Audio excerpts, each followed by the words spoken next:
Hello everyone. The title is, my name is ElMouatez. The title has been changed. It is not chasing a detection according to one of our reviewers. So it is detection. So today, my name is ElMouatez Karbab from Concordia University, Montreal, Canada. And I will be presenting a framework for malware detection, Android malware detection, and exactly I will be applying deep learning techniques for on Android API to detect malware. So the outline, we start with the introduction, then we define our problem, the objective, and some gaps in the related work. We present our work, do the evaluation in different, and see if this the evaluation meet the requirement and our objective, finally conclusion. So mobile are everywhere, and we all have smartphones, smart application, and it is in the core of our lives. But also it comes with expensive that we have multiple malware detection, that targeting our mobile. And on top of it, we find that Android operating system taking market share of 55% of all the actual devices that we have, and due to the open source, and many companies embrace Android operating system. But also this comes with expense of many malwares. Let's say 90% of the malware, mobile malware, targeting Android operating system. So what is our problem? We have lots of malwares that targeting not only devices, but also markets, Play stores, like Google Play stores. And there are many malware, and there we are looking for Android malware solution that could detect these malware. So we are looking, let's put the context. So we are looking for tools that leverage static analysis, where we don't have any execution, only the code, only the actual APK, only the actual APK to do the exact features to detect malware. So we are looking for accurate solution. So we in the forensics, we don't need a lot of false positive. This is burden. And also we are looking for automatic feature engineering. So the features of last year, it was not the feature of this year. So we wanna have some automatic feature engineering. And this will give us time resiliency. And also in the context of in forensics, let's say we know that this application is malware, but we will know further information. We need more information what type of malware it is. Let's say it is ransomware, is it botnet?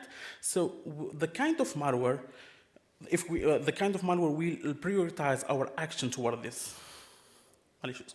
Also, we need it efficient, so we can deploy it in markets, Play Store, mobile, and different strategy of mobile, what is inside or outside. So let's look at the rate work. I just selected two papers from the one of the top tier conference in security. So Drebin in 2014, it's collect features like user permissions, suspicious API, network permission, network addresses, use this feature as feed it to classifier, SVM classifier. And after we have the decision. But if you look, the suspicious API, it changes over time. Today it is suspicious. Next week it's not suspicious. As example, energy consumption in 2016 was not, that's suspicious in the Android application. But in 2016, I remember that there is a paper that they use power energy to find your place. So it's changed over time. Let's summarize. So it is not that accurate, but it is 2014. At 2014, it was very accurate. So it is very good work at that time.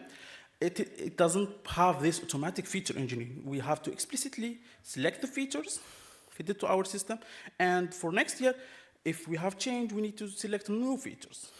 Time resiliency is not, but it provides to us threat attribution, and it is an efficient solution and could be deployed everywhere, relatively. So another work from last year, NDSS 2017, and this work it's very nice work where you leverage the call graph from the actual, you get the malware, they get the call graph, and they build the sequence. They do sequence extraction, as you see here. And the nice feature here, that the leverage Markov chain to build this, they build the Markov chain model from these sequences. And you see that they leverage only the packages, java.lang, android.utility. So they get these numbers as vectors, as you see, and feed it to random forest and do the classification. So the nice thing here is they have automatic feature engineering using the Markov chain. It is accurate, very accurate, nice. Automatic feature engineering using Markov chain. Time resiliency, because they provide some, in their paper, some detailed evaluation, but does not provide attribution. We can't see which type of malware. It was efficient. Actually, in their paper, they mentioned that it is about 20 minutes, for one application at the max, but on average 10 minutes, I think, and it's not scalable. So in our case, we are proposing, first we need to formulate our application. We have malware, we give it another model. We formulate an Android application as a sequence of API, of Android API, but not only API, but more granular features, granular thing. Instead of having Android.NET connectivity, we have more granular view that the method, actual method, which can give us more information about the malicious behavior. In contrast with the MaMaDroid, which is 2017, it's using only Android.NET. So how can we collect this sequence? At what order? So the first thing, we can use control flow graph. We have multiple basic blocks. And from each block, we get the set of sequences. Okay? So we will have, the order is important, as you see here. This image, each bar define one function, one API call. We give it a unique number and plot it in bar. So each color defines the API call sequence within basic block. So, and what's important here is the order within the basic block. So it executes this, malware executes this, then this, then this. But the order of the basic block, it's not important. I mean, we believe it's not important. This is why we remove the control graph. We just scan all the application from beginning to the end, and we just focus on the order within the basic block and leverage. Yeah, we have, this is, at the end, we will have this thing, which is a sequence. Each bar define one API call, and the order is kept only in the basic block, but we don't keep the order between the one basic block and another basic block. So we can formulate this problem as time series, and we are leveraging 1D convolutional neural network to do the classification. So as you see here, we are using a raw feature. We don't do any explicit feature. We just give it a sequence as it is, and all the burden of feature extraction, and selection will be on the 1D convolutional neural network. Let's revise. So let's look at the overview of Maldozer. We get an APK, which is the package of Android. We get the DEX, decompile it, just scan from the beginning to end, find all the API where we keep the sequences of the API method calls. We train on the GPU. We get the model, put it in any of the devices you see. Here we are putting the servers, which is the market store or phone. And we are mentioning here IoT because we use Raspberry Pi, which is a gray area between IoT and mobile. So this is why we mention it's IoT. So this is a graphic representation of our model, which is just generic model. It has been inspired by work from 2014 from Keene, from the University of New York, which is they adapting convolutional network for they're using for text classification, for sentiment analysis, and we're using that model here. So let's put our checklist, what we are going to verify. It is accurate, let's say. We see it is automatic feature engineering because we are giving only the raw sequences. We are not doing any selection. And we are not giving that this is API, it's suspicious or not. We don't care, give it everything. It's up to the network to decide. It's time resiliency because, yeah, we will see in the variation better. Let's say if it is given us threat attribution and efficiency, it is efficient or not, and multi-scale development. Just one thing to mention here is we have the detection at the end here, there, you will see the detection. And we have also another head for attribution, which is family attribution or threat attribution. So let's start with the evaluation. So we have a data set, about 200 gigs, I think more than 200 gigs between malware and not malware. So the first data set is Malgenome. It is 1,000 data set. We're using this data set because it's one of the first reference data set and has been used for 2012 paper. It is well-known paper in S&P. And also we are using Drebin paper data set. We are proposing our data set, which is newer and bigger, but in addition to the benign. But the advantage of these three data sets is they provide the family attribution, the family. You can find the family. So you can find any malware outside, but you don't have the family. Here in this data set, you can see the family. And the data set, it's open, so we can just send us email, you have it. Let's start with the effectiveness of the solution. So we use these data sets, different cross-validation settings, where we have 2-fold, 3-fold, 5-fold. The fold is just having data set divided, let's say 2-fold, having the data set divided to 2 parts, training on one part and test on another part. And we do the same thing with the other thing. The result will be the average, the same, and so on and so forth for the 10-fold, 3-fold. So we see it is giving us very good result. And in all the data set, in all the setting. So the input was only the raw features. Let's say if it could detect unknown families. We train the model without the sample from given family. And we looked, so 0 families in the beginning. We looked at if the system could detect it with, we didn't train in this family. It could detect it, and we check. At 0, it detects most of them. But this will increase. We will add some samples from this family to the training and see how the accuracy increase if we add more samples. And we see this is increasing. The more samples we add in our data set, the more accurate it will be. And also, if we don't have, we can detect in our data set. So let's see about the time resiliency, where we divide our data set to 4 parts, each for each year, 2013, 14, 15, 16. We train on only 1 year and check on the other years. So let's say on train it for 2013. And we see the result on 2014, 15, 16. So we see that we are keeping the detection. And these results are better than the result provided by MaMaDroid in 2017. And if you make the comparison. And the most noticeable thing that if we train it on 2016 samples only, we don't need to train it on the others. It keeps the same performance, at least in our datasets.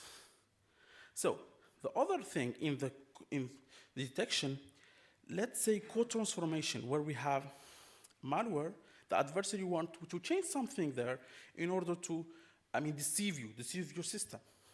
But what is the input of our system? It is just sequence, the sequence of the API. And what he could do, it changed the order.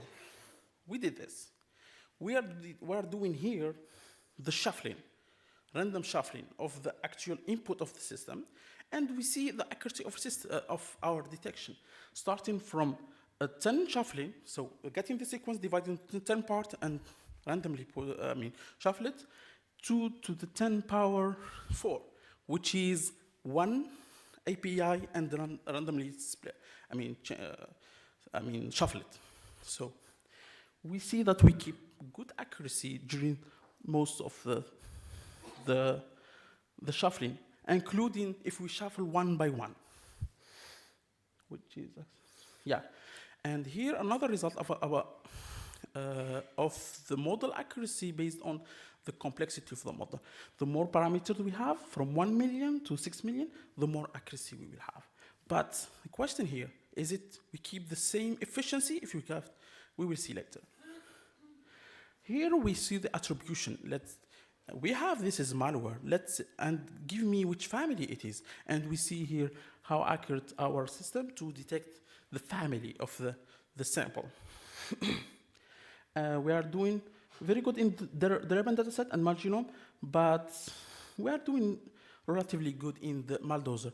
But the issue here, as you see here, some labels are not good. For example, the agent we have in 51%, which is almost random, because the agent it's a generic name for malware they used in general.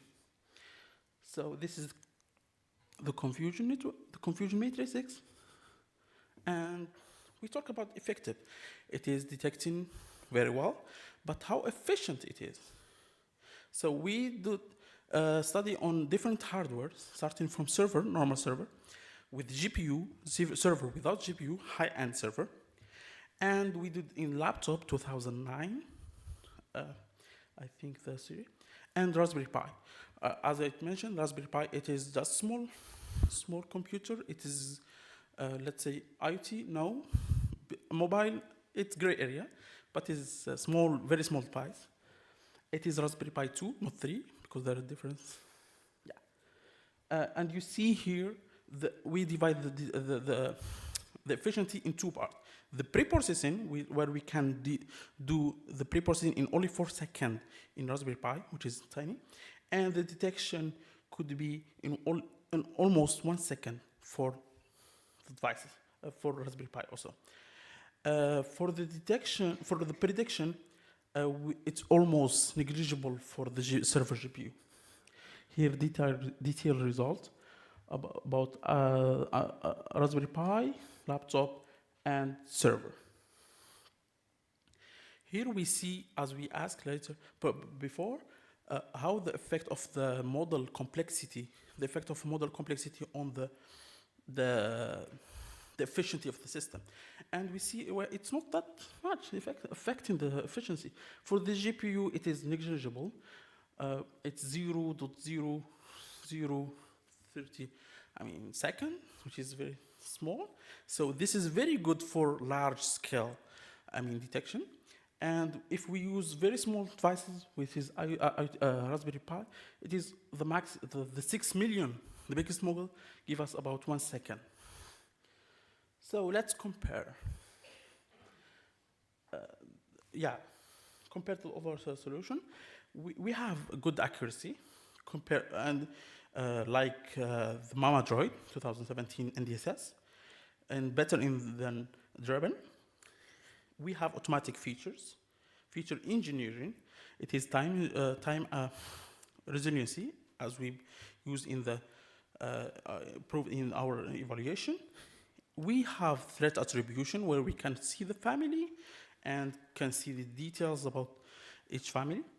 Efficiency, we can apply it everywhere, small device, and can deploy it everywhere.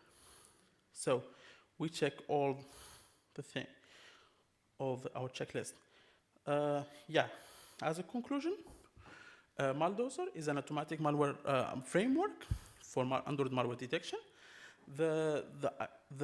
We applied here on malware, on Android malware, but the idea we believe can be applied on different malware. We are applying it on Win32 malware.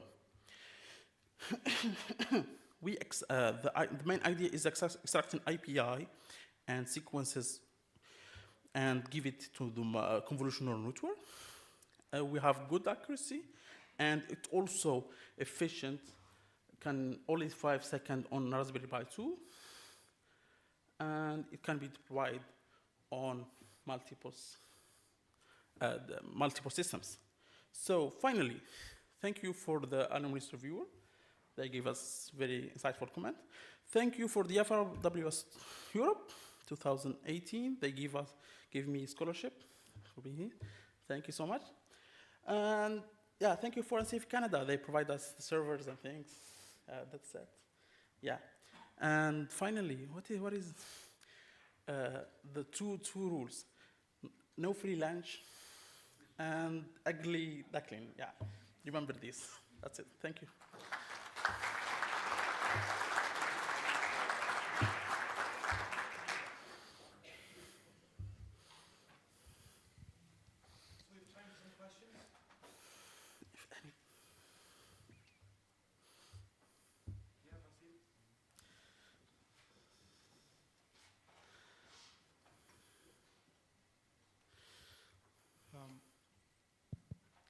How do you handle reflective invocations? Can you repeat? I didn't hear. How do you handle reflective method call invocations? Yeah, we don't handle this. Yeah, what we have as a resiliency to obfuscation is code transformation. So you change the order or something, but reflection. So I don't think we handle this. Yeah, I mean, let's to be accurate. I didn't test it on this. When I test it, I will tell you. Okay, any other questions? I have a question. I might use this microphone. Yeah. So you mentioned that you monitored the malware API calls. So if you have a brand new family of malware that you haven't trained on, you haven't seen before, using your API, that's like behavioral analysis, right? So would you be able to detect a new piece of malware based on suspicious API activity? Yeah. Yeah. And this comes to our evaluation here. So let's say you have new malware, as we see here. We train it on dataset without any sample from that malware, and we see here the detection of our accuracy of detecting that family. So we can, I mean, based on our evaluation, we can say that we could detect unknown malware. This is your question. So what's the intuition behind this? The intuition is that these sequences, it's calling this API, then this API, then this behavior, it is used by many malwares. Even it is new. So we are looking for the sequence. We are not looking for specific thing. This is why we can detect, this is our intuition for detecting new malware. The behavior is still the same. Sending SMS to get money or stealing data or something. These type of behavior are the same.